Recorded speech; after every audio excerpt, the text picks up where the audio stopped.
I pernah kena tinggal dengan my worker semua. Kira masa tu satu kedai, masa semua cabut, 4-4.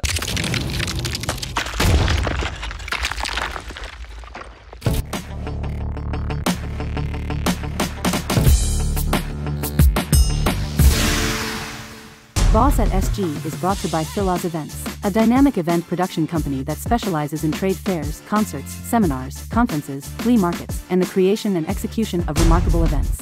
Okay guys, sekarang kita berada di episod selanjutnya, iaitu Boss at SG bersama seorang peniaga lagi, anak watan Singapura, Cik Sobri bin Muhammad Noor. Gelaran manja OB Boss at SG ni sebenarnya untuk memberikan inspirasi kepada mereka-mereka yang di luar sana tu. Kalau nak berniaga, OB sendiri dah berniaga dah lama, berpengalaman, jatuh naik ni semua lah kan. Why and how you interested in doing business? Sebelum ni, masa starting saya belajar dekat Nanyang Academy of Fine Arts, Anafa. Tak habis sebab my father kena stroke.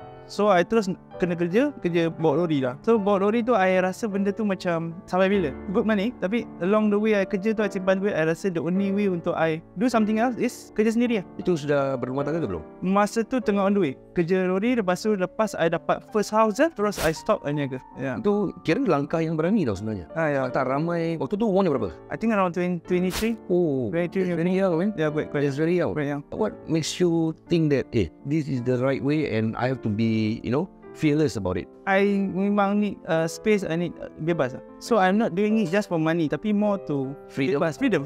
Yeah, freedom of time. Yeah. So bila OB mulakan tu, boleh tak kalau OB tak keberatan lah, boleh tahu mungkin ada berapa wang yang OB dapat kumpulkan, then how it affects you emotionally and financially? To be honest, I started dengan some saving. Lepas tu ada juga Berapa saving tu kalau you don't mind? 10,000. Okay. Ada juga pakai duit my family. Another maybe 10k. Tapi sebelum tu you ada belajar gunting rambut ke macam mana? Before that, I pergi belajar masa tengah kerja tu, sambil kerja lori tu, I dah belajar. So that is part of the capital lah. Tak, tu tak campur. 20,000 tu untuk buka kedai.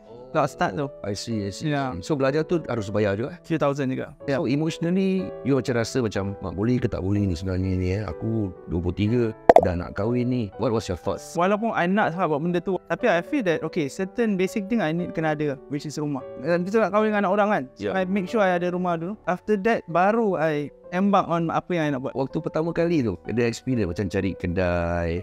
Actually totally that time kita langgar dinding lah. So just buat je. And to be honest, for the first 6 months to 1 year, kita bila meniaga ni, kita ada satu perangai denial. Kita tak nak check kita punya berapa duit kita buat. Kita rasa kita dah meniaga dah okay kan. Tapi bila I really sit down and check actually for the last 6 months, I hanya untung every month $800, $900. Lepas tu I rumah tak bayar banyak benda. Berhutang semua. Hutang lah. Tapi rasa macam asal macam teruk kan. I check balik, actually aku untung berapa ni satu bulan. It's around $800, $900. My pun okay, I'm the only yang support family then dengan that amount of money yang I untung. So it's tough lah. After 6 months, after 1 year, baru I macam beranikan diri kan. Kalau tidak kita deny lah. Nak tengok dia profit and loss tu, rasa macam tak payah buat lah. So it's important kita kena acknowledge lah. But what was your preparation sebelum you buka bisnes ni? Ada plan ke apa-apa? Memang tak ada lah? Tak ada tu. After bila dah terantuk, dah rasa dia punya pain, baru I start pergi belajar. That's when I go to seminars.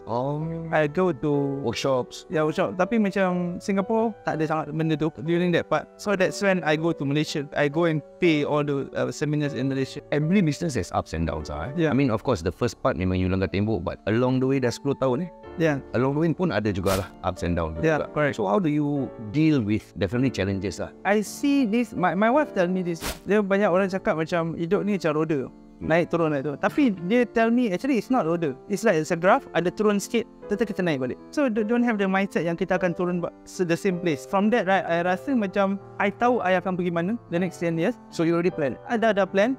So jatuh sikit it's normal. You cannot have too much liabilities. The mistake is sometimes kita dapat something kita terus spend. Then bila the moment something happen tu, dia punya tsunami datang dalam business, masa tu kita tak ready untuk let go macam lifestyle kita. Correct. Kita kena jaga kita punya wants and needs lah. Yeah, so sustainability is the most important thing. What have been your most difficult hurdles in business and how did you overcome that? Manpower. I pernah kena tinggal dengan my workers semua. Kira masa saya satu kedai, masa semua cabut 4-4. Kira kenapa? Kira diorang tak happy lah? Tak happy. Tapi I don't blame them. In the end, kita blame diri kita sendiri. The most important thing bila kita tengah deal dengan manusia ni, kita punya leadership skill kena bagus. The way how communicate. Kadang-kadang kita tak jaga emosi. Berbual dengan kita punya staff. It's not marah-marah je tau. Kadang kita don't say the right words. Atau sometimes we talk too much. Pun masalah. Atau sometimes we terlalu rapat pun tak salah. Kalau selalu ada pun tak boleh juga. So kena ada that fine line. Tapi the interesting part is that kita tak boleh tanpa selesa juga. Yeah. Sebab not only the bosses but I think employees pun nak kena faham there is a line. Yeah. Members Member. kerja. Yeah. So how did you overcome that when you tutup kedai ke macam mana waktu tu?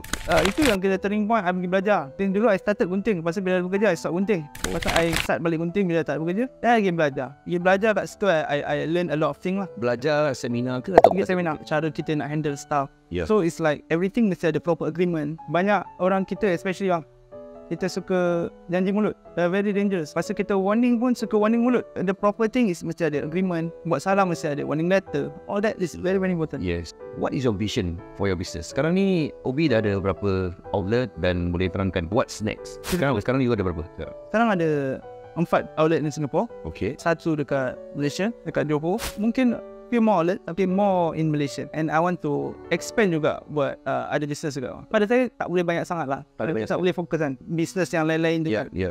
Tapi 1 or 2 should be okay lah. Pasal to me I'm still young. Okay. I nak explore juga benda lain. How old are you? 35. This is called gentleman cut. Yeah. It's very competitive in Singapore. Yeah. How you deal with that? I tak fokus on my competitor. To me, I just focus on my own shop. How to do better. How I win my hati pelanggan I kat sini dia punya service is bukan service skill tau bang. Bukan service gunting baik. Tahu. Tapi it's more the personal relationship dah. So kat sini barber I tak ada yang akan tak layan customer, tak ada yang akan biadab. So dia akan layan baik-baik. Second thing is about cleanliness. Kita ada rumah pun kita suka pergi hotel. Kita tak tahu asal kita suka hotel. Actually benda tu bersih, proper. Yeah, the ambience. So, the ambience. The last thing is so I jaga masa customer I. Sebab I tengok McDonald's dia bukan sedap sangat pun. Tapi dia cepat. Sebab tu I make it easy for orang kat Woodlands, Yishun. Very convenient for them. So bila convenient ni akan defeat yang benda-benda lain lah. Okay, contoh abang ada satu barber yang abang suka dekat Orchard. That's the best lah, first store. Tapi I buka bawah rumah you. Tak enak you akan datang kedai I pasal convenient. I create convenient. Kedai mamak $7, $10, $12. Aku nak kena potong sini $30. Mana ni How do you handle that? That's the thing. The most important thing is daripada mata tu diorang tengok. First, kita punya kedai tak boleh nampak macam kedai mamak. Dan lepas tu layanan pun sama. Dari segi masa appointment kat sini itu pun sama. Tu sekarang diorang pergi kedai mamak, diorang rasa macam murah, kena tunggu lama for example. Ataupun dia pergi tak puas hati, ataupun diorang rasa macam tak selesa. Our shop right, kita fokus on orang yang betul-betul jaga dia punya penampilan. So sometimes yang biasa-biasa diorang tak jaga sangat, tu dia $30 mahal. Tapi orang yang jaga ni pada orang $30 murah. Macam bag, pada orang mahal benda ni pasal dia don't need it. Tapi if you really need that thing, Because of the branding yeah, the positioning. the positioning and apa yang kita serve lah. Adakah 5 outlet ni make money? Harapan memang every time semua nak make money lah. Tapi to be honest, ada yang boleh dikatakan all make money. It's a matter of mana yang lebih, mana yang kurang, atau mana yang just sikit-sikit. For example, to be honest, I baru tutup 1 outlet recently sebab doesn't make money. So Tapi you ada 5 lah actually.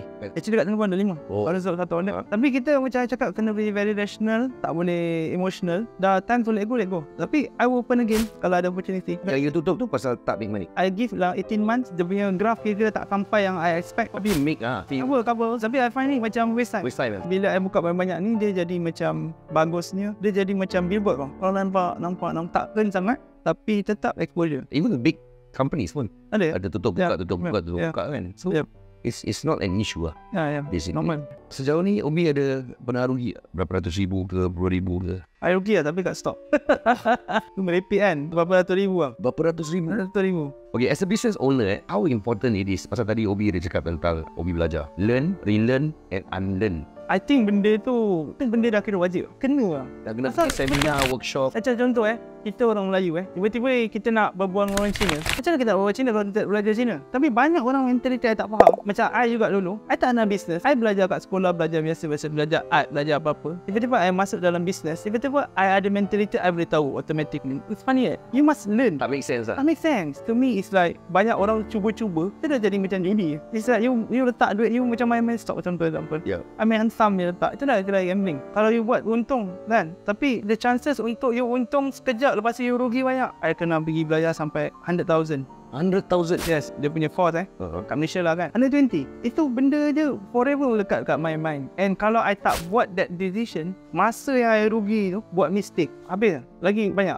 Duit I boleh dapat balik. Masa contoh you, sekarang I dah 35. Kalau I waste time pusing kat tempat yang sama, I 40 ke 50, energy I masa tu dah semangat I dah makin drop. Ni sekarang I almost dekat my peak lah. Kalau I tak buat benda ni betul-betul, tak belajar, gunakan masa, I lambat. Sebab itu orang-orang yang buat betul-betul bisnes semua pergi belajar. Even yang millionaire ke millionaire belajar. Mungkin sekarang ni ada YouTube, orang just refer to YouTube, refer to Facebook ke, I don't know, maybe. I understand.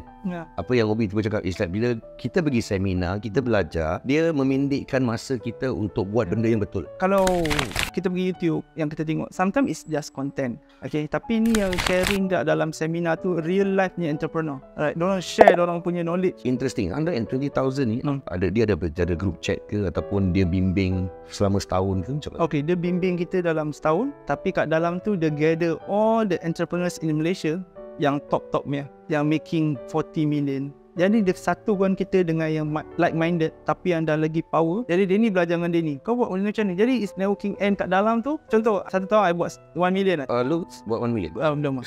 Hampir last. Alhamdulillah. I buat 1 million. I dah rasa macam best kan kat sini. I pergi kat sana, diorang buat 40 million ringgit. Dia buat I rasa tak selesa. Kalau kat sini entrepreneur ni akan rasa dah selesa. Aku dah okay for example. Tapi kalau kat sana buat kita lagi, actually ada opportunity buat more. Habis tu dengan dia punya speaker, dia lagi memang cara dia fikir very strategic. Dia bantu kita. Pergi seminar lagi baik kalau ada mentor. For you, wajib. Sebagai pendengar wajib. Dah kira wajib, bukan harus lagi. Even sometimes mungkin seminar dia sikit saja. Tapi that's where you can actually open up the doors where you can go to next level. Bila kita tengok kat YouTube, sebelah wife you tengah baring ke, energy you nak belajar tu lain. Tapi bila you pergi dalam kelas tu ramai-ramai semua macam tengah nak fokus, niat yang sama 5 characteristics that a business owner should have. Firstly, I think rasa kena very rational, objective based lah. Okay, tak boleh emotional. Second thing, kena berani. Third thing, I think kena be very thoughtful, empathy lah. Dia macam pekerja dengan customer. Yes. I banyak nampak bos-bos ke kan, diorang tak rugi. Diorang starting, diorang rasa macam diorang tak tanya berapa kau untung, tapi diorang lebih kepada make sure aku tak nak rugi. So bila diorang ada sikap macam tu, diorang pentingkan diri diorang dulu. Jadi pekerja ni semua jadi second, and nobody want to work with them. So empathy ni penting lah. And you must, number 4 is kena ada vision. You must empathy. Kita main kesian tak ada duit pun habis juga. Tapi kita kena tahu the long term kita kena balance lah. Yes, kita kena the most important thing, kita tahu goal kita nak pergi mana. And number 5, tak give up. Resilient tu penting. What constitutes a good boss? Thoughtful. Kita kena faham apa itu juga kita cakap. And a good boss, dia seorang yang clear dengan vision. Banyak juga bang yang baik, bos baik, cakap dengan pekerja baik, tapi dia cakap pusing-pusing, janji macam-macam, pekerja tak cabut juga. A good boss, dia tak perlu baik, dia boleh jadi firm, dia boleh tegas. As a leader, you must know where to lead lah, where to go. Right. So, and don't overpromise. My staff, I always tell them, okay, you masuk sini, you jangan mimpi tinggi-tinggi sangat. 5 years plan. Okay, dalam 5 years tu, what you get dalam 5 years, itu yang you akan dapat. I tak overpromise. And you must know your numbers lah, clear dengan profit and loss, more that. Very important. Dalam kehidupan Obi, dalam kemajuan ni, siapa yang Obi nak berterima kasih? Family lah, of course. My wife, dia support I gila-gila. Walaupun dia kadang tak faham dia, tapi ayah cakap apa pun, dia kira-kira tawakal lah, follow. I cakap, okay, kita kena pindah Malaysia, go. Now you pindah Malaysia sekarang? Macam separuh orang rumah bang kalau kita nak buka bisnes, baru kahwin, say, you baru beli rumah, nak pergi buka. Tapi dia tak, okay, nak buat, okay, dia nak buat bisnes kan, dah buka, okay, I ikut je. So dia kasih I that wings untuk I fly. Tu benda penting gila. Kalau kita terlalu ikat sangat kita punya husband ni, dia orang jadi stay bang. Susah nak gerak. Susah gerak. Nak kena ada trust lah. She have the trust in me. And second is my late father. Okay. Yang meninggal, dia suruh hidup susah, kerja security. So I tengok life dia macam boring lah, kesian. Tapi satu benda yang dia buat, I nampak yang macam benda tu change me, is dia selalu mainkan video-video motivation. Ada satu video nama dia The Secret lah, kalau you pernah dengar, pasal kita punya Mindset.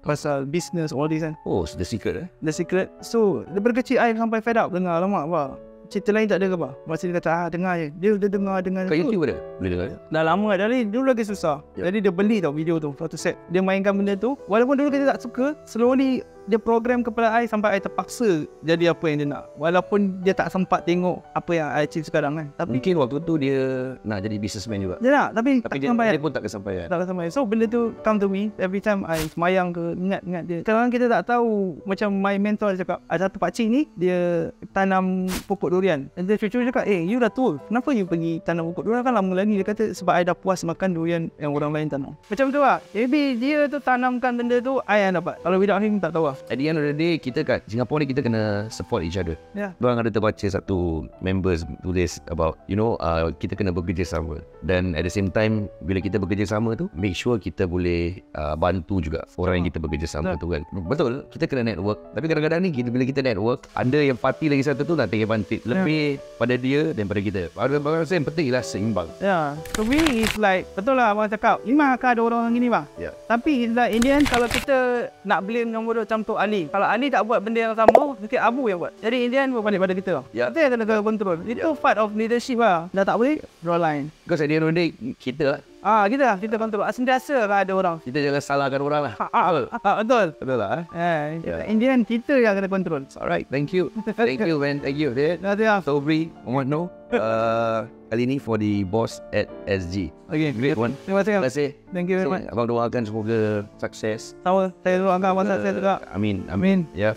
Kita nantikan episod selanjutnya. Terima kasih. Thank you. Promosi dari Luft Barber buat viewers Boss at SG, potongan harga $5 untuk setiap guntingan di semua cawangan di Singapura hingga 15 Ogos 2024 sempena Hari Kebangsaan Singapura. Okay guys, semoga ianya bermanfaat buat semua di dalam perkongsian Ubi tadi, iaitu Boss kepada The Luft Barber.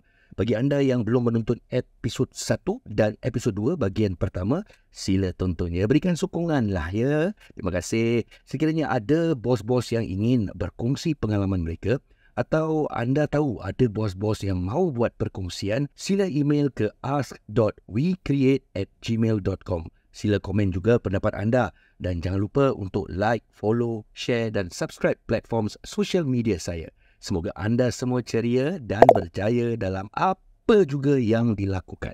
Kita bertemu lagi di episod akan datang. Ciao. Assalamualaikum.